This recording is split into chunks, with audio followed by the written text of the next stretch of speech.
मान्यवर, अब एसआईआर पर ही सवाल उठा दिए।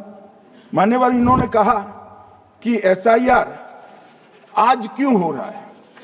मैं इनको थोड़ा इतिहास और मान्यवर, एक नई फैशन हो गई है, इतिहास बताते हैं तो नाराज हो जाते हैं कि आप इतिहास मत बताइए। अरे भला कोई भी प्रक्रिया, कोई भी देश, कोई भी समाज इतिहास को छोड़कर कैसे आगे बढ़ सकता है। इतिहास कोई भी समाज का महत्वपूर्ण अंग है।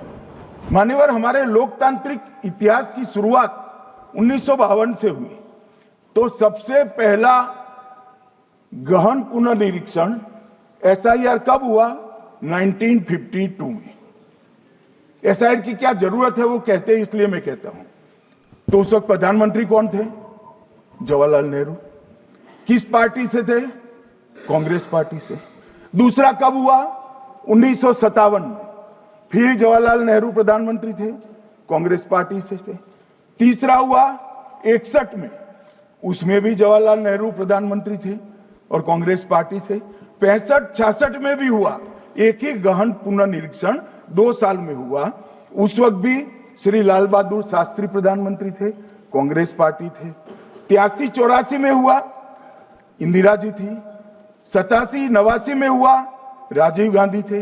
92-93-95 में हुआ, नरसिम्हा राव थे। 2002 और 3 में हुआ, तब श्री अटल बिहारी वाजपेयी थे। मान्यवर, 2004 में गहन पुनर्निरीक्षण समाप्त हुआ, तब डॉक्टर मनमोहन सिंह जी प्रधानमंत्री थे।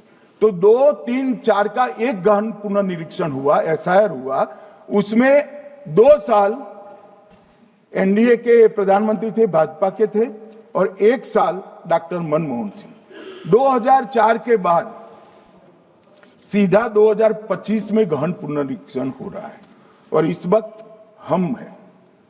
एक पूरा गहन पुनर्निरीक्षण एसआईआर की प्रक्रिया का आज तक 2004 तक किसी भी दल ने विरोध नहीं किया है। मान्यवर, आपके माध्यम से इस सदन को और देश की जनता को कहना चाहता हूं, क्या कोई भी देश का लोकतंत्र सुरक्षित रह सकता है जब देश का प्रधानमंत्री और राज्य का मुख्यमंत्री कौन हो वो घुसपैठ ये तय करेंगे?